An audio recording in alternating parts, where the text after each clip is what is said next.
Hello guys, kamusta kayo? Ngayon ulit ako nakapag-video kasi medyo busy lang.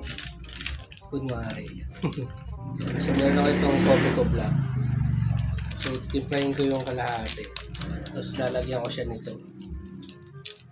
Nescafe para hindi siya masyado matamis kasi masyado siya matamis pag hindi mo siya nilagyan nito. Kaya kailangan pa nito para medyo mapait siya na konti. Hindi siya masyado matamis. So meron ako ito, may ito tubig, prepare na. So meron din ako ditong almusal. So yan, spaghetti, mukha siyang samyang. So guys, tara. So ito na yung coffee ko brown guys. Lagyan natin dyan. Tayo magkakape.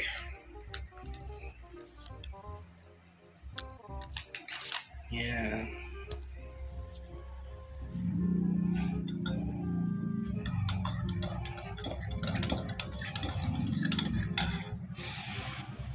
Tapos lalagyan natin ito.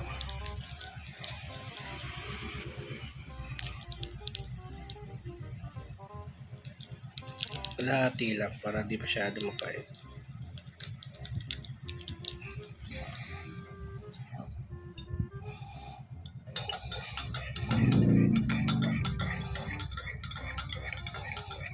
Diba?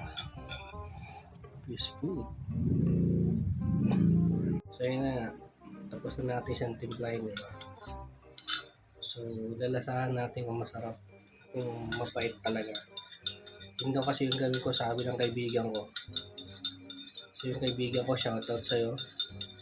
So masyado matigas ang ulo mo. Kung gusto mo talagang gumaling ka, sumunod ka sa gusto ng magulang mo. Ikaw din maaag mo sa sarili mo para gusto mo talaga maging maayos ka. So ito na yung kape guys.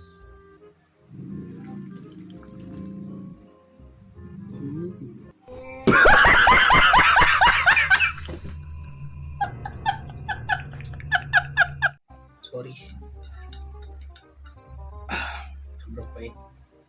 Ganun pa siya nila, kalahati lang. So yun lang guys.